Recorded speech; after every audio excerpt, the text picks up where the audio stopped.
Hello everybody and welcome to another Beyond All Reason video. Today we are back on the map Comet Catcher Remake, and it's been a long time since we've seen this map, so it's nice to see another 1v1 here. And our contestants today is someone new to the channel, never seen before, with an OS of 35. In red is Fiddler 112, playing as Cortex today, starting in the very typical 1v1 position here, and their opponent, seeing them a lot on the channel, and this is Ubivator playing Armada today, and actually choosing to go for a bit of a different start position here. Normally we see players go metal extractor here, metal extractor here, and then you go for an LLT there, and then walk to this metal point and then build the factory around here, which is exactly what we see Fiddler doing right now. But Ubivator actually doing the opposite here and going to start on the single one and then walk to the double. Now, why does that matter, I hear you ask? Well, interestingly enough, it's going to put Ubivator actually in a better position to defend all his metal extractors. Not only is his main base going to be here, meaning that units are going to be able to quickly react to any units come around the side, but we'll also be able to defend this one, as any combat units that are coming out are generally going to be heading this way. And because of that, this is going to be pretty difficult to get destroyed with the constant stream of combat units. Now, Ubivator not actually even supporting the factory here to rush it out. There we go, now seeing the support, due to not having anywhere near enough energy to really support rushing one out so soon. And when we look at the build queue, surprising seeing very early mine layers in the queue. Now this map is relatively large, and because of that, both players have gone for a bit more of a passive start. Fiddler actually going construction vehicle straight into scouts, whereas we can see Ubivator actually managed to get 2 construction vehicles out before sending out his scouts. And because it takes a little while for these units to travel, we can see Ubivator going for a bit of a defensive build here. Fiddler now starting to get his second construction vehicle out, but without Fiddler's commander assisting the factory, you can see it's taking quite a while to build. Now, being this zoomed out gives us a bit of an interesting view right now for a second, because Ubivator here already, surprisingly, with a mine layer out, and actually it seems like his plan is to use it to build walls. Okay, so we've seen a recent uptick of players using walls as of late. Normally they don't necessarily use them to full effect, just blocking off small chokeholds, but it seems that Ubivator has gone out of his way to build mine layers this early on into the games with the specific purpose of blocking off territory. In the early stages of the game, pre-Tech 2, these Tech 1 walls positioned both here and when they will get built here will stop all unit travel going anywhere south of this line, basically. Meaning that all of these metal points, the 1, 2, 3, 4, 5, 6, 7, 8 metal points, are basically safe from raiding. Now, if his opponent was bots, this plan wouldn't really work, because his bots would be able to go through this low ground. But vehicles, even the scouts, which are the highest transversability, are not able to make it through this trench. I say highest transversability, technically amphibious constructor and amphibious tanks have higher than the scout, but as the probability of both of these players building them is basically 0, I'm not gonna bother with that. Now, Fiddler able to get a metal extractor pretty well there, and he is expanding pretty darn good, with metal produced currently being advantageous. Ubivator as well as metal a second. And we had some comments the other day asking for whether we could get metal used in these sections down here, but unfortunately that isn't one of the ones that are in the options available to us. So I'm afraid you're gonna just have to be stuck with what's here.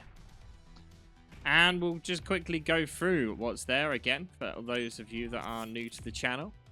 So MS stands for metal income a second. This is generally indicated by how many metal extractors they've got or energy converters, but it can be skewed by, you know, partial resurrections or not partial resurrections, sorry, reclaim. So reclaim will show obviously as a very fast metal a second. And some very good harasses there from Fiddler, shutting down a bunch of the energy production of Ubivator. Not only that, but getting some good metal harass in the middle as well. Meanwhile, let's go back to this stats. So we've got energy a second. That's pretty straightforward. Build power. That's all types of build power, including construction turrets, units, anything that could possibly have a form of build power.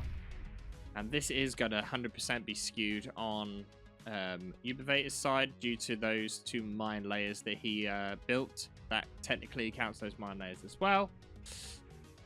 And then you have MP is metal produced. That's total metal produced across the entire game, regardless of if you've used it or you've lost it by excess. Then you have energy produced. That's the same. Total energy produced in the entire game, regardless of if you use it or not. AV army value. That adds up every single unit. And there's like a cost that's assigned to them, and basically that is the combination of all of those. Normally you see with Tech 2 some big ticket units that will jump a huge amount just in a single unit being built, but in this early stage it's pretty indicative of how much combat forces people have. And then the last one, probably one of the least important, is damage. You're like, why is that least important? Because it's kind of done in like total actual damage done. But if you build like a bunch of like really large units, then that value is just going to scale quite rapidly. So not really very useful stat. You're going to need to take these two together with a pinch of salt. Army value is only 8% different here, but damage dealt, you can see there, look how much that jumped with that one Janus rocket.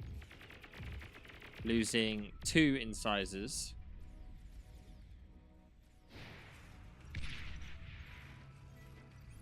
And that one incisor is now stuck as well. So with this use of Januses now, we're starting to see this more often as well. Janus is being used as an early anti-swarm units. I do see a scout here attempting to break down the wall. That ain't gonna go very quickly at all. And Ubivator just trying to probe to see if he can find any gaps in the defenses. Also using a mine layer here to build another wall, trying to force his opponent into minefields that he's planning on building. Don't see walls being used that often. Like I said earlier on, we have seen a bit of an uptick of walls being used, and it's good to finally see walls being used for a change. This Janus in big trouble. Januses are very expensive and also take a lot of damage from themselves if the rockets are too close.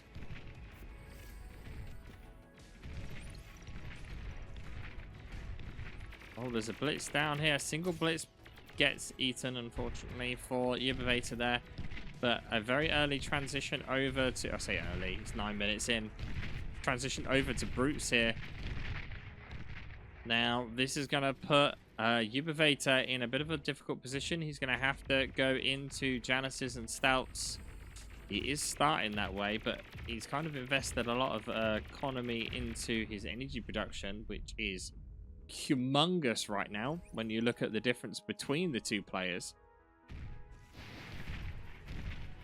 Januses do really well against really tightly grouped up units, but they also just in general do quite high alpha damage. Their problem is their very, very long reload time, and if you're able to bait out the Janus shots with like a small single unit or a scout, they will just overfire a single target. And as you see now, those 3 rockets go into a single brute and do manage to kill it in basically one volley. But if this unit had backup, those 3 Januses would have basically had no ammo for a very long time. Januses, though, are often used also to try and, like, alpha down a commander. I do not know off the top of my head, I'm afraid, how many Januses you would need in order to alpha a commander. I mean, in theory, this does what? How much?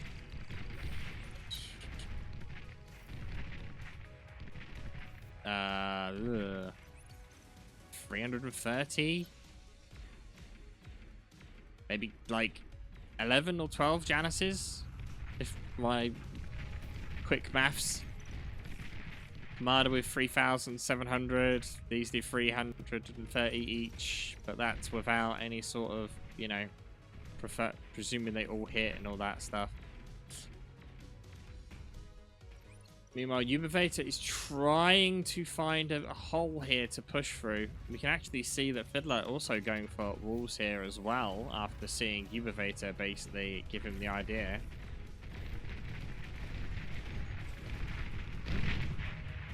Minefields, as we've been saying in other games, actually seeing more and more mines being used by all players, and it does kind of put you in a mindset that you don't want to push, because you know your opponents have mines, you know they're anywhere, you don't want to give the reclaim up, and you don't want to lose all your forces on the mines.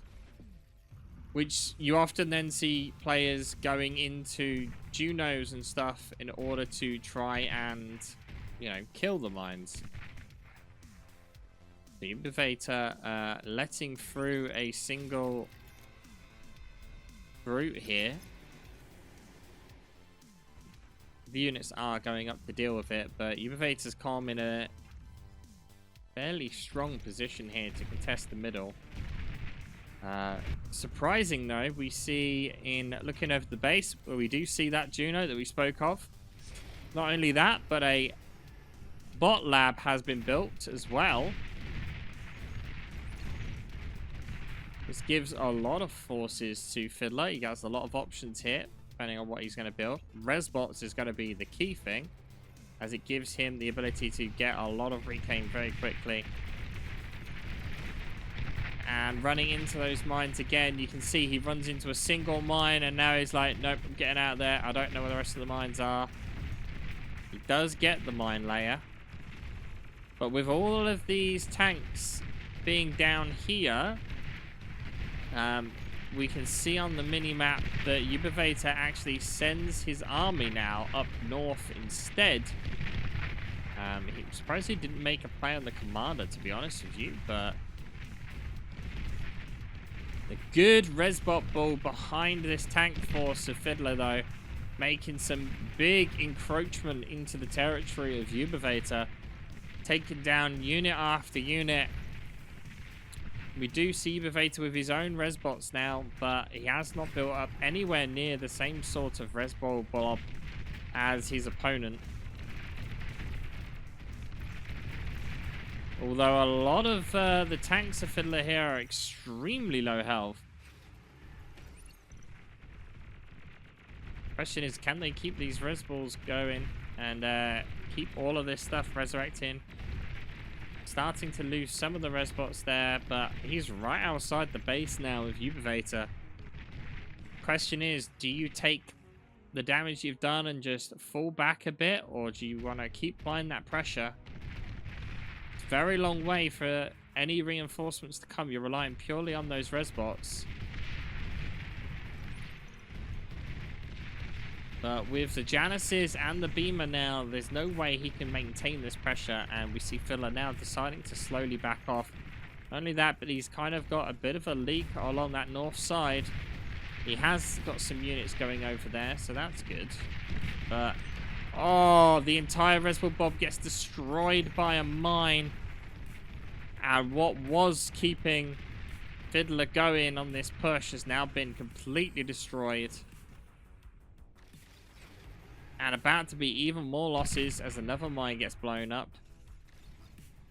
Doing the smart thing here of just trying to reclaim as much as possible. But army value is very much in favor of Ubivator right now. And the reason for that is, we quickly switch over to the front line. The Tech 2 Vehicle Lab has been finished, and not only that, but some advanced constructors have already got 3 advanced metal extractors. And that Resbot ball that he had, and the pressure that he was applying was basically keeping Ubivator at bay for a little while whilst he gets Tech 2 up. Now, the problem being is that he's lost so many units that he's gonna really struggle to hold on now. He's lost a lot, and if Ubivator just applies pressure straight down the middle, it might be hard for Fiddler to stop this. He does start having some Tigers down, which will trade very, very favorably. Do we see a transition over to Tech 2 from Ubivator? No. Surprisingly, double bot lab here. One of them just pretty much produce, actually both of them producing the same sort of thing, an air factory and also the normal Tech 1 vehicles. We do see some shurikens also coming out from Fiddler, one of the best units in Cortex's arsenal, the shuriken. Definitely not to be underestimated, that unit, at least for now, until any changes to EMP happen, that is. And Fiddler maybe making a bit of a mistake here, chasing down a construction vehicle, but what he's done now is just let this entire army in the middle go wherever the heck they want. And just look at the sheer army value difference, as 142% army value for Ubivator here, and Fiddler's front line is collapsing everywhere. Investing too much into his economy and desperately needing more combat units to hold on. And also look at the blooming build power. So much build power following that Tech 2 guy, and there's no units to defend it. We've zoomed out here a bit to kind of see what's going on, but you can see in every angle there is blue just going straight towards Fiddler's base. And I don't know if Fiddler is really going to be able to stop this. There's so much going into his base. Shurikens are trying to do some work. Able to be a little bit of a force multiplier, but oh, a Tsar coming out. This will help. This will tank a lot of damage. But you can just see how quickly this thing gets destroyed. Able to do a big chunk of damage. Does leave the wreck. Might be able to get the reclaim on that. But big problem for Fiddler, losing a lot of a lot of energy production along the top. Also losing a lot of his res bots. These tanks are rushing around to try and stop this damage. Not enough shurikens out really in order to mitigate this damage. It does have a fusion up though, so really that doesn't really matter too much. Also, we notice he blocked his factory here a little bit. So much death and destruction. Fiddler losing most of his energy production, but at the same time he is still full on energy even with losing all that because of the fusion. Whereas Ubivator really struggling with his energy production at the moment. But as long as that factory keeps pumping out units, there is a chance. Ubivator distracted again as well from something here, leaving a huge chunk of units down on this bottom side, not actually reacting to anything. Where is Ubivator right now? Now just noticing, probably wasn't expecting them to get that far, but that was a big waste. And somehow Ubivator has survived that for now. But Resbot's already soaking up all of the metal that was lost. Fiddler desperately trying to block this, and he does a good job at taking out all those Resbots. But with a lot of metal left in the base here, it's 2.6 up here and 4.7 at the bottom. And not only that, he's going to start losing more as another group of forces move around the bottom. Bombers are prepared to go in as well.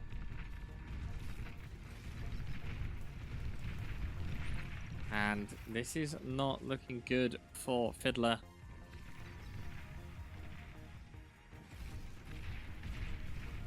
The one fighter that is up will valiantly try to defend.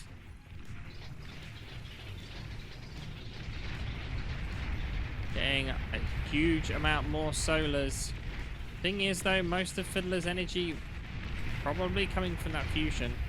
Still a lot of metal that was on the field that could have been turned into units that have been left. And actually Fiddler now with a huge shortfall on energy.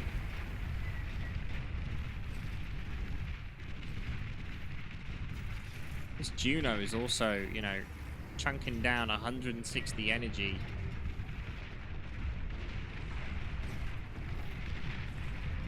And this is what we like to see. Fiddler not staying on the defensive here.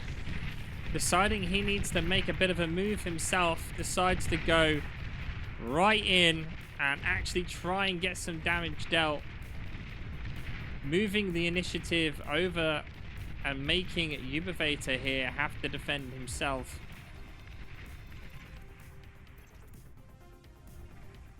It doesn't actually get anywhere really, which is not good for Fiddler. He does do a bit of economy damage, make some holes, but what it does do is the big key thing here, it pulled off a large group of forces that were along the bottom and forced Ubivator into a bit more of a defensive position. Now, Fiddler was Tech 2 first. So there is always that time period between transition into Tech 2 where you kind of run into the potential risk of, you know, losing a lot of ground because of that transition. Now that is what happened. The question is he able to come back from this? He's lost a lot of energy production.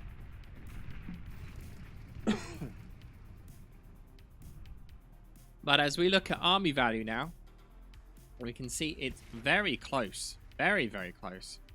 And when you look at how many units are actually on the field, as we zoom out here, you've got a small group at the bottom, small group here, you've got this small group along the north, but most of the huge army that we saw earlier on is completely gone. And now there are a bunch of Resbots getting all of that Requiem that was there, which is good. And also, Tech 2 walls attempted to be built by the console at the bottom here. I don't know why these don't just, you know, drive straight through the wall, which they can totally do. They don't have to shoot the wall. Tech 2 could just drive straight over it.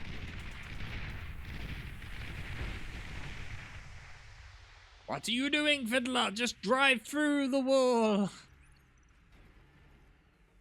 Along the top, though, Ubivator trying to make a bit of a move. Don't think he quite realizes there's defensive units there. Not really enough to make too much of a problem, but reinforcements are heading the way up. And now Fiddler realizes he can drive through the wall. There was potential for damage there, but it didn't actually happen. And now with balls coming out for Ubivator, It is a very dangerous position for Fiddler to be in. Working on his third fusion at this point now. And as we check the armies, we've got a big group of armies on the north here. We selected all 24 units, only a single flak. So you can see the bulls rushing. Sorry for the quick zoom there. Bulls rushing up to deal with this army, to be ready for it. Its commander is also following this Tech 2 construction vehicle here with the idea to try and get defenses up as quick as possible. And as this army hits the defensive lines, mines going off everywhere. LT does get destroyed. And the Tech 1 units here defending the southern part is getting completely destroyed.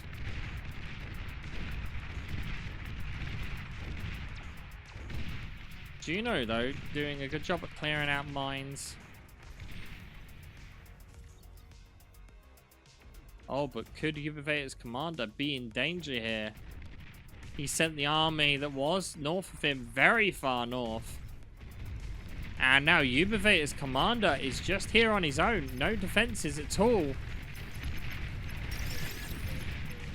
And the rapid dodging in the hope to survive.